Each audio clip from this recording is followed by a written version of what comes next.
Welcome to NarrativeNook Audiotales, where enchanted stories come to life. If you enjoy our stories, please subscribe, like and share to support our channel. Enjoy listening. Molly choked up a bit, then continued, "My uncle said my mom and I didn't know how to run a company, so he took over, doing everything he could to strip us of our assets, and finally kicked us out of the house." Molly sobbed. "My mom used to have a few houses in her name, but now they're all gone." "Didn't anyone else step in to help?" Arabella asked softly. "Grandpa used to run things at home, but after he passed away, my grandma died shortly after too. The company used to be managed by my dad, but then he left, and everyone started listening to my uncle's advice. No one stood up to defend them. Some older relatives advised them to back off, saying life under the Coopers' protection would be easy. But if they fought against the Coopers, things would surely end badly. But I just wouldn't back down. They're way out of line. Her uncle bullying them was bad enough, but then even her cousins started bullying them, bothering them even after they moved to a rental place.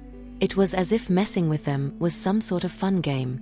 The person dumping trash on the grave today was definitely one of my cousins." Molly said angrily. "It was the same last year.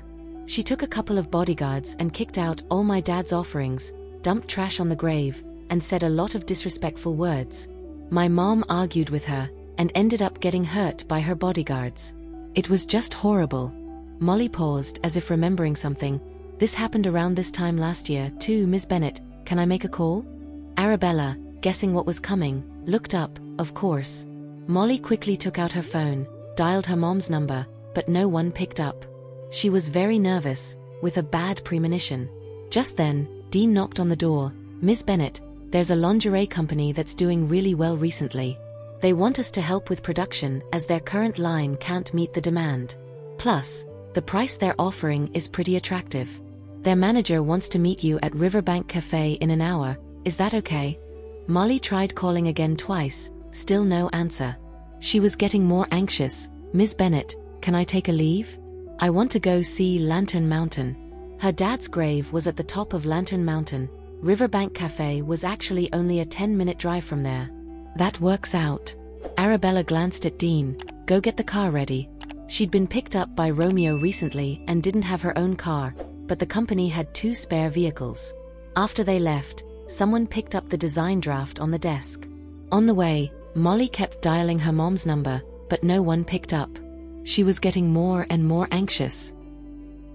Finally, they made it to the top of Lantern Mountain. From a distance, Molly saw a group of people surrounding her mother, Iris. And off to the side, soaking it all in, was her cousin Myra. The girl who was talking was around 17 or 18, wearing an expensive little dress and decked out in accessories that screamed money. Her soft, wavy hair was cascading down her back. "Myra, are you even speaking human right now? Do you remember how good your uncle treated your family when he was alive? Do you not have a shred of gratitude in you? Are you not scared your uncle would be pissed at you in the afterlife?" Iris was fuming, but she was outnumbered. She knew better than anyone else that she was at a disadvantage. "Auntie Iris, if you hadn't mentioned it, I would have almost forgotten. Uncle was Granddad's favorite when he was alive, and back then your family was all over us, but things have changed," Myra said, and then gave her bodyguard a lazy, arrogant glance. "Joey, what the hell are you daydreaming about? Go take care of my aunt. It might give my uncle some peace, knowing his wife is being looked after. I'm sure he'd appreciate it from the other side." Joey, the bodyguard, was short and stocky, probably in his 40s. His eyes were full of greed. Iris had always lived a good life. Her face was well cared for and she carried herself like a lady of high society. Even after they moved to a rental, she still had that sophisticated charm. Her clothes were a bit worn, but her aura was as captivating as ever, making Joey's heart race. "Joey might be poor, and he might not match up to your uncle, but he's a better fit for you now." Myra watched as Joey approached Iris step by step, a smug smile on her face. "Auntie, enjoy yourself. Joey's got the strength to make you feel good." Iris pointed at the tombstone and said, "If you dare let him touch me today, I'll kill myself right here. Let's see how you explain that to the Cooper family." Myra snorted. "What? Uncle died a long time ago and you want to keep your chastity for him? Who the hell would care about you? You shameless bitch. Molly suddenly rushed forward, raising her hand to slap Myra.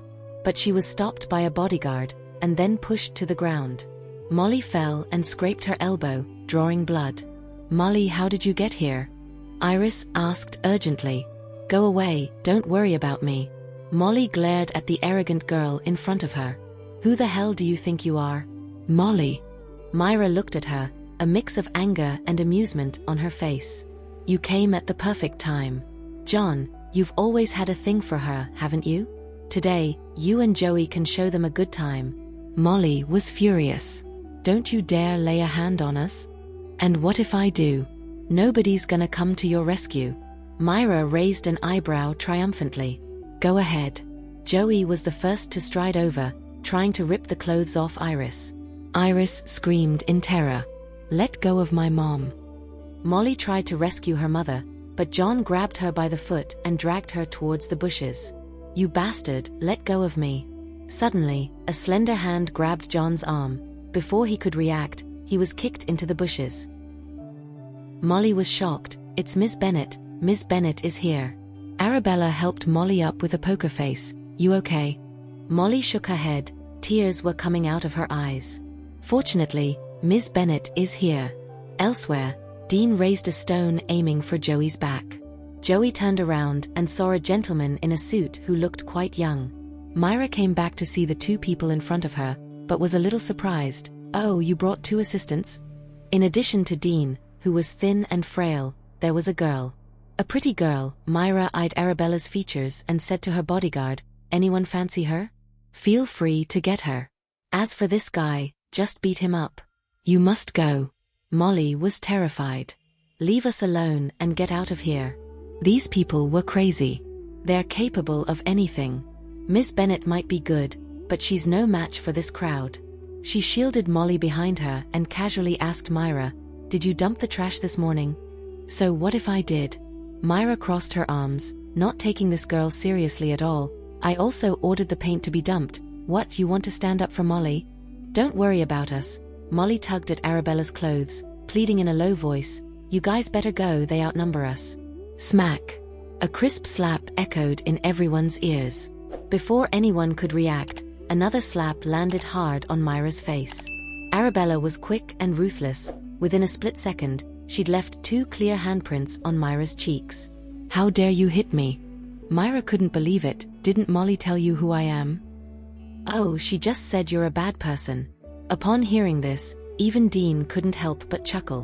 One slap was for Molly, another was for what you owe her mother, and here's another. Arabella slapped her again. For her deceased father, you know what respect is? Why are you still staring? Teach her a lesson.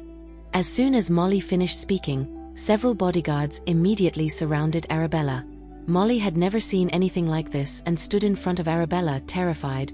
This has nothing to do with her. If there's a problem, come at me. Arabella, you should go. I'll take care of the rest. Although Dean was scared, he still bravely protected Arabella and whispered to her, can you drive? If not, run down the mountain. I'll hold them back. No one's getting away today. Myra, fuming, pointed at Arabella and gritted her teeth. I'll keep this woman. I want to torture her slowly. The bodyguards launched their attacks on Arabella. However, Arabella either easily dodged their attacks or effortlessly kicked them several meters away without breaking a sweat. Myra watched as her own bodyguards one by one fell to the ground, until finally no one could stand up, all clutching their stomachs, groaning in pain on the ground. She looked at Arabella in disbelief. You're all useless. You can't even beat up a girl. Get up now. The bodyguards were really in too much pain to stand up. Myra watched as Arabella slowly approached, her heart filled with fear, her feet unconsciously backing away. I tell you, I'm the lady of the Cooper family. Isn't Molly the lady of the Cooper family? Arabella raised an eyebrow. Who the hell are you? Molly is just a homeless person. I'm telling you, if you help me deal with her, I can forgive your wrongs. I can even offer you some benefits. Nearby Dean almost laughed out loud thinking, Arabella's fiancé is Romeo. What benefits could Arabella possibly need? Need to take benefits from you. Molly, how do you want to handle this? Arabella's gaze lazily landed on Molly. Myra had insulted her late father and tried to harm her and her mother. Molly was so angry she had nowhere to vent. She rushed over and slapped Myra hard several times. If it weren't for Arabella, she and her mother would have been humiliated today. "Molly, you dare to hit me?" "Yes, I'm hitting you." Molly slapped her 2 more times, and her hands were burning. "This morning you had trash dumped on my father's grave, I let it slide. Now you've had paint dumped on my father's grave. You're trying to let your people bully us? You evil woman. I want you to kneel and apologize to my father. In your dreams." Molly grabbed Myra forcefully and held her down, but she wouldn't bow her head or even kneel. "Myra, don't you feel guilty at all?" Molly shouted. "Guilty? Why should I feel guilty? All the good stuff was taken by your family back in the day. You're just experiencing what our family felt. Did my father ever treat you badly when he was alive? Although the company was managed by him, did he ever give you less dividends every month? Whatever you wanted to invest in, whatever shop you wanted to buy, wasn't it my father who gave you the money? After my grandfather passed away, he gave you everything you wanted from the shops, houses, cars, etc. that he left us, didn't he? What's the value of all these things? Who doesn't know the company is where the money's made? You guys enjoy yourselves there, only giving us this much, and you think you're so great." Molly thought this person was incorrigible and didn't want to say any more. "Will you kneel or not?" "I won't kneel. What can you do about it?" Arabella lifted her foot and kicked. Myra immediately knelt down. Myra was so angry she was grinding her teeth, glaring at Arabella. "You're going to regret this." "Oh, sorry, I usually don't remember people who aren't easy on the eyes. Apologize to my dad." Molly was pressing on her head, trying to force her to bow down and apologize. Myra was not having it. Molly grabbed her hair and forced her to bow down. In the end, they ended up scrapping. "Miss Bennet, should we do something?" Seeing them wrestling, Dean couldn't help but ask. "No need," Arabella said casually, leaning against a tree. "Let the sisters sort their issues out." Upon hearing this, Dean thought, "Weren't you just involved? Do you think Molly's gonna win? That's why you're just standing here watching this?" Iris knew she had to let her daughter vent her anger, and it had to be her to do it. Myra, accustomed to a life of privilege, lacked strength and certainly wasn't like Molly. Soon, Molly got the upper hand, and she hit Myra. "If you don't kneel down today, I'm going to keep hitting you." Stop it." Myra covered her swollen face, her little dress torn. She hurriedly covering it. "Molly, don't hit me anymore." Molly saw that she was scared and then stopped. In the end, Myra, one hand covering the front of her torn dress, knelt awkwardly on the ground. Under Molly's gaze, she bowed to her deceased uncle. Although her forehead didn't touch the ground, it was a show of respect nonetheless. "Molly, can I leave now? You haven't admitted your mistake yet." Even though Myra was unwilling, she knew she was outnumbered. With a bitter heart, she admitted, "I shouldn't have littered at your father's grave, let alone bully you guys. Molly, you've beaten me up so badly, let me see a doctor please. I'm in pain all over." Once she got home, she would definitely tell her parents. "You haven't apologized to my mom yet. She's your elder, it's one thing to bully me, but you even brought people to harass her, humiliate her." Molly said, angry. "I'm sorry, Auntie, I was wrong." Iris knew her apology was insincere and turned away without responding. "Get lost." Molly didn't want to see her anymore. Myra ran off, clutching her torn dress, her bodyguard following. Joey and John got kicked by Molly on their way out. "Not bad, you're improving," Arabella said with a smile, praising Molly. "You're not the pushover you used to be. Miss Bennet, thank you for today. I'm glad you came, otherwise, the consequences would have been unthinkable." Molly helped her mother up. "Let me introduce you, this is my mother, Iris. Mom, this is my boss, Miss Bennet and Dean." "Thank you for today," Iris said, bowing deeply to show her gratitude. "Your injury." Arabella noticed a wound on Iris's elbow. Iris quickly covered it. "Oh, it's nothing, just a little accident." "Mom, are you in pain?" Molly looked at her with concern. "You're bleeding so much. Let's go to the hospital." "I want to deal with the gravestone first." Iris's gaze settled on the gravestone. The red paint stood out against the stone. The ground in front of the grave and the surrounding grass were also splattered with paint. "We probably can't clean it off. Let's get a new one for Dad. Myra's probably gone home to tattle. If we don't go now, we might be in danger." Molly understood Myra's character. She hadn't been through hardship before. After such humiliation today, she was bound to cause trouble. "Let me drop you guys off at the hospital first." Arabella noticed not just Iris, but Molly was also injured. "No need, we have medicine at home. We'll just apply some when we get back." Iris, always one to avoid troubling others, politely said to Arabella, "We'll take the bus home later." Arabella knew they were trying to save money. "We're free anyway." "Where do you live, Molly?" "We've rented a place at Blossom Apartment." Blossom Apartment was quite an old community. Dean goes to Blossom Apartment. Got it. 10 minutes later. The car pulled up in front of Blossom Apartment. Iris insisted on inviting them up for a rest.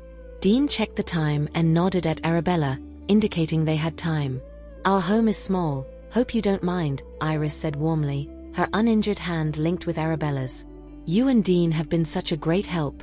We don't have much to offer, but please come up for a cup of coffee." "Yes, Miss Bennet, please accept our thank." "Dean, will you come too?" Dean perked up at Molly's invitation and looked at Arabella hopefully. Arabella nodded and followed them upstairs. "You became a CEO at such a young age. You are so young and promising." "Mom, Miss Bennet is very talented. She has deep attainments in design. Every piece she guides improves significantly in quality." "Is that so? Then you should learn more from Miss Bennet. Just call me Arabella." Upon arrival, Dean noticed their home was very small, with a small living room.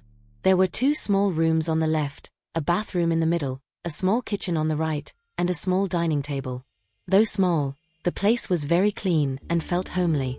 "For now, this is all we can afford," Iris said with a laugh, quickly preparing slippers and brewing coffee as soon as they entered.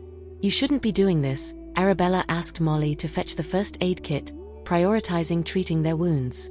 Iris soon served them 2 cups of coffee. "Let me see your wound." Arabella saw a bruise on Iris's elbow. Her skin grazed against the ground and there was even sand in the wound. She carefully helped Iris clean the wound. Iris was surprised. "You know how to dress wounds." She seemed skilled, no worse than a professional nurse. Arabella said lightly, "I've seen it done online, just imitating really." Iris knew the girl was being modest and her impression of her improved. Molly was disinfecting and treating her elbow, but every time the cotton bud touched her wound, she frowned in pain. "Let me help." Dean took the cotton bud and gently tended to her wound. "Let me know if it hurts." "Aha." Molly watched him diligently dress her wound and gratefully said, "Thank you." After taking care of the wound, Arabella put everything back in its place. "I think Myra might make trouble again. You'd better find another place to live." Molly had thought about this too, but there is nothing cheaper than this apartment right now. "I've got a friend who's gone overseas, and she wants me to rent out her house for her," Arabella mentioned offhand. "Price isn't really the issue. She mainly wants someone who will take care of the place like she does." "We'll definitely take good care of it," Molly quickly responded, spotting a glimmer of hope. Arabella calmly added, "The house is nearby too, so it's convenient for work." "Miss Bennet, we've already checked out places in the area, and there's nothing else around that's as cheap as this one." Molly expressed her concern of setting the price too low, making it hard to explain to her friend. "My friend has already said that price isn't an issue." Arabella glanced at the time. "I've got some stuff to deal with now. Dean will help you move when he gets back. I need to ask my friend for the exact address. She mentioned it last time and I've forgotten." "Miss Bennet." Molly was at a loss for how to thank her. Iris even stood up. "Bella, you've helped us twice now. We don't know how to repay you, thank you so much." "No need to repay." Arabella smiled. "Just live well, live better than those people. That's the best way to repay me, and yourselves." Iris seemed moved. "That's settled then." Arabella left and got into her car. She opened her phone and looked through her properties, selecting the smallest one located downtown. It was a 3-bedroom apartment, beautifully decorated, about 90 square meters. Arabella sent the details to Dean. "When I get to the Riverbank Cafe, you can help them move." "Sure thing, Miss Bennet." Macmillan Corporation's CEO office. Romeo had checked his phone countless times, with nothing new on the screen except for a girl's photo. Is there a problem with the internet? Romeo looked at his full-bar Wi-Fi signal, suspecting a network issue. He turned to Carl. Send me a message. Ha! Carl didn't understand Romeo's request. What? What's the point of sending a message when they're right next to each other? Why not just talk? Although he thought this, Carl respectfully asked, "What should I send, Mr. Macmillan?" "Anything." "Then I'll send an emoji." Carl sent a smiling face, which Romeo received immediately. So there was no issue with the internet or the signal. That girl just hadn't messaged him. So he hadn't received anything. Why are you sending smiling faces during work hours? Romeo felt like the emoji was mocking him. "I'll donate your bonus this month." Carl's eyes widened. "What? Mr. Macmillan, wasn't it you who told me to send it? Didn't you say I could send anything? What's so offending about this smiling face?" Romeo opened the chat box. His last conversation with Bella was around 6 in the morning when Bella told him to rest first, saying they would meet soon. She seemed so concerned about him, yet why was she nowhere to be found once work started? Thinking about how other male colleagues in the company were also pursuing her, Romeo was a little upset. He saw Carl still standing by and asked him, "What are you doing? How's the project you're in charge of? Have you solved the issues you're supposed to handle?" "Mr. Romeo, I will do it right away. Hold on." Romeo looked at his back as he prepared to leave and said, "Did I let you go?" Carl was confused but forced himself to turn back and ask, "Mr. Romeo, is there anything else you need me to do? Are any of the brands we acquired related to clothing?" When Carl heard this, he thought for a while and said, "Yes. There's this top-tier brand VO Fashion that we bought out due to them having financial issues and internal struggles among the top brands." Romeo slowly asked, "Do we need any partners?" "Ha!" Carl was taken aback. "Mr. Romeo, you must be joking? Our group covers so many fields with so many subsidiaries. How could we possibly lack partners? People are practically begging us to partner with them." Just as he finished saying that, he suddenly realized something. Clothing company. Partners. He quickly corrected himself. "But some partners we've been with for a while are no longer offering us great deals. I think it would be better for us to find a new partner." Romeo raised an eyebrow, seemingly pleased. "Like who?" Knowing he had guessed correctly, Carl hurriedly said, "For instance, I think Ms. Arabella's clothing company is pretty good. They can help us manufacture products. We have so many production lines that we can barely keep up. We can let Ms. Arabella handle a portion of the clothing manufacturing, quality check them and then ship them back to our warehouse." Romeo seemed to like this idea. "But I think if our huge brand suddenly starts partnering with Ms. Arabella's clothing company, it will get people's attention. What's your suggestion then?" "I think VO Fashion can also become independent like Ms. Arabella's company, under a new name. Although backed by Macmillan Corporation, it would appear to be a new and independently operating company. Partnering with Ms. Arabella's company would be a fair match. Plus, I've already thought of a name for the new company. It can be called Bella Fashion." Romeo raised an eyebrow. "You've thought this through quite well." Carl breathed a sigh of relief. "You flatter me, Mr. Romeo. Let's go with your idea then." Romeo's tone was as casual as ever. "If you do well, your bonus will be doubled." "Thank you, Mr. Romeo." Carl was thrilled. It turned out Mr. Romeo was in a bad mood because he missed Ms. Arabella. Before he left the office, he suddenly remembered something. "Mr. Romeo." Even though Romeo still seemed indifferent, he seemed to be in a better mood. Romeo's plan was going smoothly, but he maintained his aloof demeanor. "Mr. Macmillan, I'm just reminding you. You know, for girls, our care and attention is what they need the most, in case they feel left out. Don't you think I'm right, Mr. Macmillan?" "You're right." Romeo finally picked up his phone to call Arabella. Seeing that Romeo's mood had improved significantly, Carl finally breathed a sigh of relief and left. Arabella was discussing business with a manager when her phone suddenly started to vibrate. She didn't immediately check her phone, but stood up and said to the other party's manager, "Good luck with our future cooperation. Ms. Bennett, you're a straightforward person. I have faith that our partnership will go smoothly." The other party's manager seemed very pleased with her, smiling as he said, "As long as the goods are delivered on time and there is no problem with the quality, we will continue to cooperate." "I understand," Arabella smiled. "We always aim for the best, you have nothing to worry about." The other party's manager left with a smile. Arabella watched him leave, then checked her phone. She noticed that Romeo had called her twice. She dialed him back. "What's up? Are you busy?" "Yeah, just had a meeting with a potential partner." "I'd like to be your partner too," Romeo said tenderly. "This way I could see you more often." Arabella chuckled. "Aren't we seeing each other often enough?" "Not enough." Romeo replied firmly. "I want to be with you every second of every minute." Arabella was walking down the street. "All right, I'm about to hail a cab. We can talk when I get home, okay? You're out alone?" Romeo thought she had an assistant with her. "I'll come pick you up." "Where are you?" "It's fine, I'm close to the office. I'll just grab a cab." "I want to pick you up." Romeo had already left his office. Carl saw him rushing out and thought something had happened. Arabella, feeling helpless, sent him her location and then waited at the side of the street.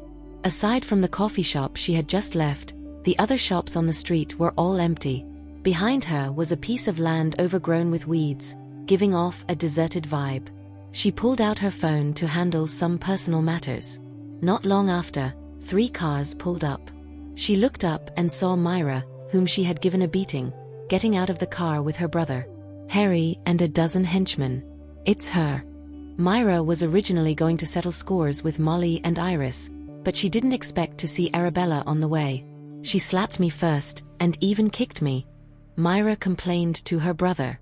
The wind blew Arabella's long hair, her fresh face left Harry dumbstruck.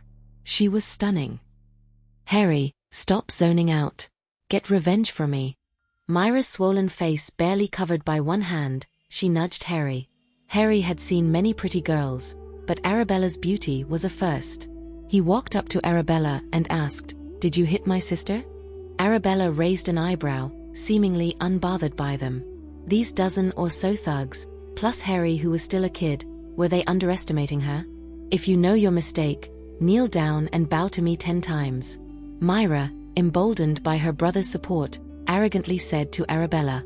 Arabella looked at her arrogant demeanor and coldly said, "Who do you think you are?" Myra was so angry she couldn't find words to retort, her face twisted with rage. What a sharp-toothed girl. Harry seemed interested. "You don't have to kneel if you don't want to. Just keep me company, make me happy, and we'll let bygones be bygones." "Harry, what are you saying? I told you to teach her a lesson." Myra didn't want to let this go so easily. She hadn't had a chance to properly teach Arabella a lesson. Arabella raised her eyebrow at Harry. "Here? I don't think so." She knew there were a few surveillance cameras around that could provide evidence. "If you're shy, we can go there." Harry seemed to think she had agreed, pointing to the weed-filled field behind Arabella. "All right." Arabella walked towards the field, Harry followed, and the dozen or so henchmen looked at Myra, unsure whether to follow. Myra was full of questions. This girl was known to be good at fighting. Why did she give in so easily? Did she know that these thugs were tough, or was she trying to lure her brother? Did she think her beauty could get her into the Cooper family? What a pipe dream. Arabella walked into the field, the grass reaching up to her knees. She turned to Harry and said, "This is fine." Harry hadn't expected this woman to choose a location. This spot was perfect to block the view of others. She really was shy. "Just you?" Arabella raised an eyebrow, looking at the dozen or so henchmen behind him. "Aren't the others joining?" How could he possibly let his underlings enjoy such a beautiful girl? Just as Harry was about to lay a hand on Arabella, she quickly caught his hand, and before he could react, he was thrown into the bushes, getting a mouthful of dirt. Damn it. Myra knew she was a tough girl. What are you guys waiting for? Go and help. This girl was really annoying, daring to lay a hand on her precious brother? Harry was the family's treasure. The dozen or so thugs rushed at Arabella, a glint of coldness flashed in her eyes. She kicked one of the men flying, then swiftly punched another in the stomach. A stick was swung at her from the air. Arabella grabbed the man's wrist and hit him over the head with his own stick, then kicked him away. The remaining thugs surrounded her. They attacked at once, Arabella used one of them as a human shield, then picked off the others one by one. A thug pulled out a knife to slash at Arabella, but she not only dodged swiftly, but also held the knife against his throat, scaring him witless.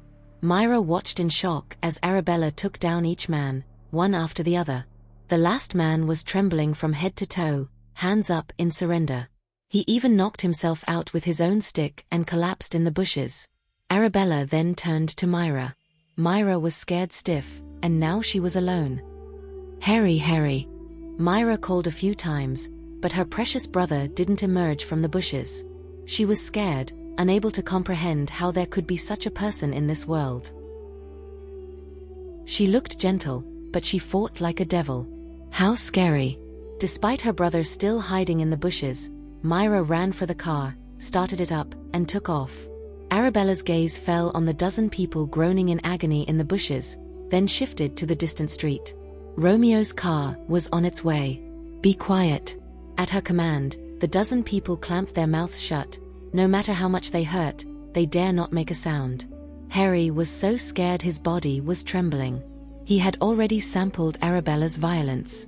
She looked so delicate and frail, but when it came to a brawl, she was stronger than most men. How scary. Arabella walked to the side of the road. Romeo's car pulled up just in time. He got out, walked over to Arabella, and opened the car door for her. "Sorry to keep you waiting for so long." Arabella hopped into the passenger seat. "You didn't have to come and get me. I missed you." Romeo bent down to fasten her seatbelt. Arabella studied his handsome face. This close, she could clearly see Romeo's straight nose, smooth skin.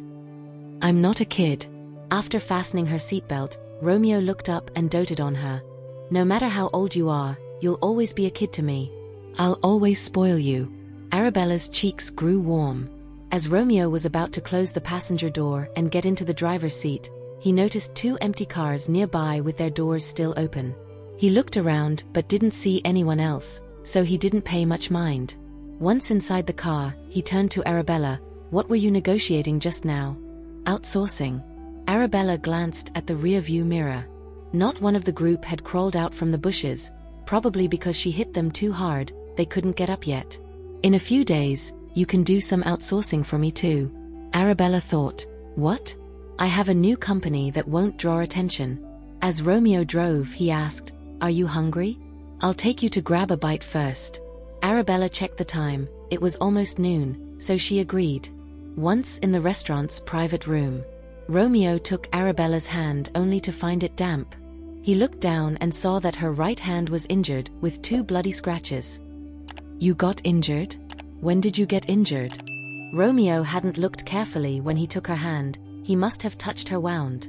He felt guilty for his carelessness. "Did I hurt you just now?" Even though he touched her wound, she didn't cry out in pain. She bore it. Arabella didn't even know when she got injured. She glanced at the wound and said lightly, "I'm fine." The wound didn't hurt. She probably got it when she was fighting. Maybe the men's clothes had zippers or accessories that accidentally scratched her. She couldn't remember the exact reason. Romeo called for the restaurant manager to bring a first aid kit. The manager was startled, thinking that the girl Romeo brought had been injured in his restaurant. He started apologizing as soon as he entered. He even promised to replace all the items in the room, to ensure that nothing could potentially cause harm. Arabella couldn't help but laugh at his terrified look. "This has nothing to do with you, you may leave now." Upon hearing this, the manager seemed to have been given a sigh of relief. He bowed and thanked them profusely before rushing out. "Where were you injured?" Romeo asked with concern. "How did you get hurt?" "I forgot." Arabella really couldn't remember. She had been injured countless times and bled a lot in the triangular zone, but she never shed a tear or complained about the pain. Compared to that, these 2 small cuts that were only 2 centimeters long felt like a light scratch. They didn't hurt at all. "Did someone bully you?" Romeo looked at her, his eyes filled with heartache and concern. "Who was it?" "No one." Arabella reassured him. "I don't even know when I got hurt. It's okay, it doesn't hurt." Romeo looked down, hiding the rage in his eyes. He couldn't bear to hurt Arabella. How dare anyone else harm her? He would definitely get to the bottom of this. "I'm going to apply some medicine, it might sting a bit. Romeo's movements were very gentle. If it hurts, tell me, don't bear it. Arabella didn't even cry out when she was stabbed in the past. She didn't need to pay attention to these small cuts. As Romeo gently disinfected and applied the medicine to her wound, he didn't hear a single sound from her. He knew she was holding back to spare his feelings, and this made him even more determined to find the person who hurt her. Arabella watched as Romeo carefully wrapped the gauze around her hand, a bit speechless. That's not necessary. She wanted to undo the gauze. It was too visible. She still had to work. Having such a thick bandage on her hand would draw too much attention. When you're injured, you need to bandage it up. Otherwise, it'll get infected, heal slower, and leave a scar. What then? Arabella was helpless. Does it still hurt? Arabella didn't feel any pain, but Romeo's heart felt like it was being torn apart. He suddenly remembered the 2 empty cars by the side of the road earlier. It doesn't hurt, you're overreacting. Arabella didn't care about the small injury, but she felt a warm feeling in her heart seeing how much Romeo cared for her. Just then, there was a knock at the door. The restaurant manager, who had left earlier, came in pushing a food cart. Mr. McMillian, your meal is ready. No other staff dared to come in, so the manager had to do it himself. As soon as he entered, he saw the usually cold Romeo holding a girl and whispering sweet nothings. He knew Romeo must be in love and cared deeply about this girl. The manager kept his head down while serving the food, then said, "Enjoy your meal," and was about to leave when he heard Romeo's voice. Wait a minute.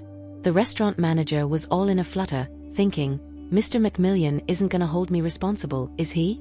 Mr. McMillian, if necessary, I can get a doctor right away to check on this lady.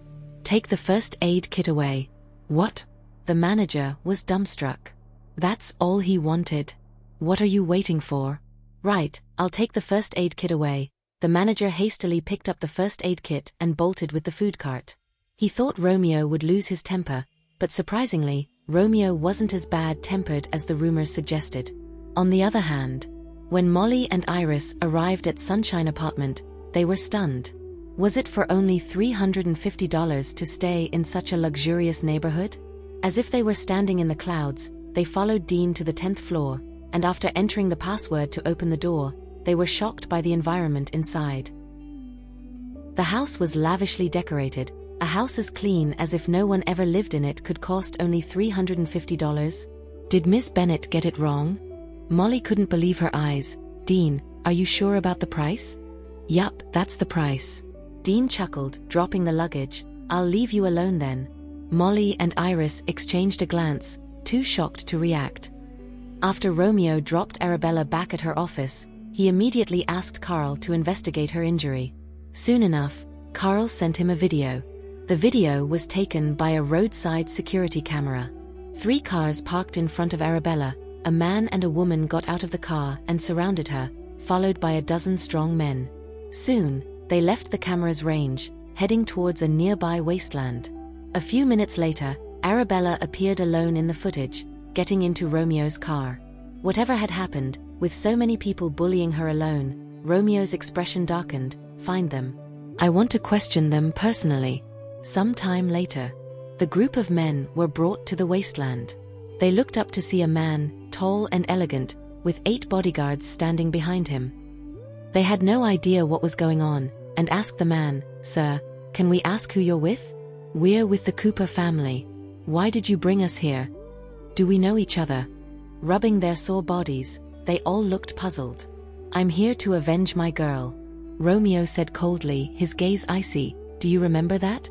The men seemed to understand something. Was he avenging that girl?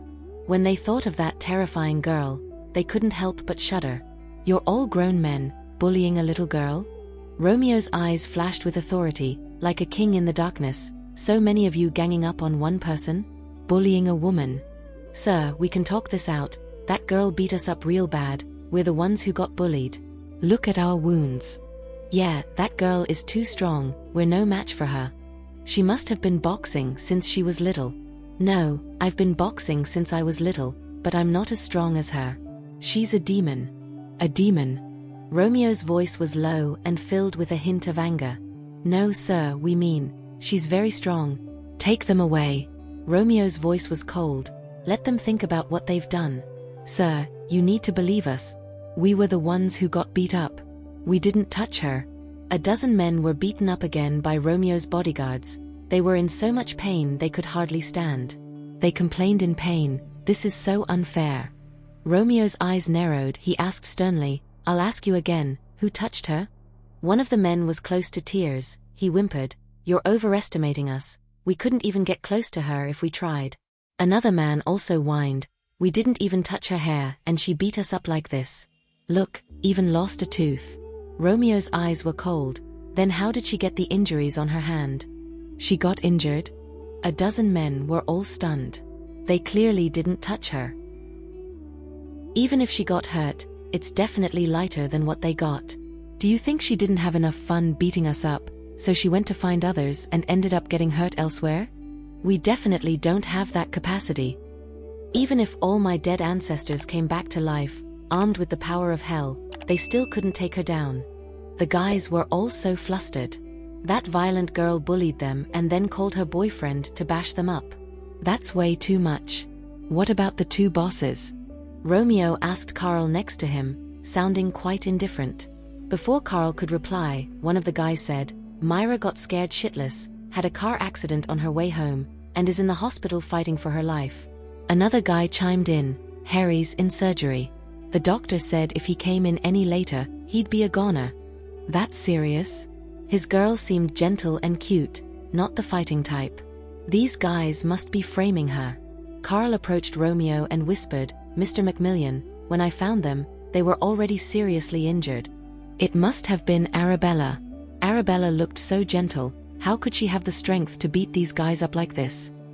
Would Mr. Macmillan's life after marriage be full of challenges? "Tell them to stay away from my girl," Romeo said, preparing to leave. Carl quickly asked, "Mr. Macmillan, what should we do with these guys?" Romeo glanced at them, sounding nonchalant. "Teach them another lesson." Another beating. The guys were shocked. What had they done to deserve 3 beatings in one day? Once by the girl, twice by this guy's order. They would resign after going back. Working for the Cooper family was too dangerous. The little money they earned couldn't even cover their medical expenses. "Mister, it's our last breath. Could you just kick us a few times and be done with it? Is that okay? Can I beat myself up?" The bodyguards didn't bother talking to them, they just gave them a thorough beating. Screams echoed from the wasteland. On the other side, Molly arrived at the company just after 3 in the afternoon. When Oscar saw her just returning to her post during his inspection, he frowned in dissatisfaction. "Molly!" Oscar scolded loudly. "What time do you think it is? Do you think this company is your home? Come and go as you please? Do you respect the company's regulations?" Everyone turned their attention to Molly, worried for her. Molly lowered her head like a child who had done something wrong. "Good afternoon. I took time off with Ms. Bennett's approval. I'll get my work done as soon as possible. I haven't wasted a second." "Ms. Bennett?" Oscar sneered coldly. "You're going straight to Ms. Bennett now? Does Ms. Bennett have a lot of free time? Does she need to approve a leave personally?" "No, Ms. Bennett is actually very busy. I was the one bothering her." In Molly's eyes, Ms. Bennett was always working hard and focusing on her job. This was completely different from when Oscar often left the company to hang out. Thank you for listening. If you have enjoyed this story, please like and share so others can see it too. Also hit the subscription button and notification bell so you can be notified on our next release. Thank you for your support. God bless you.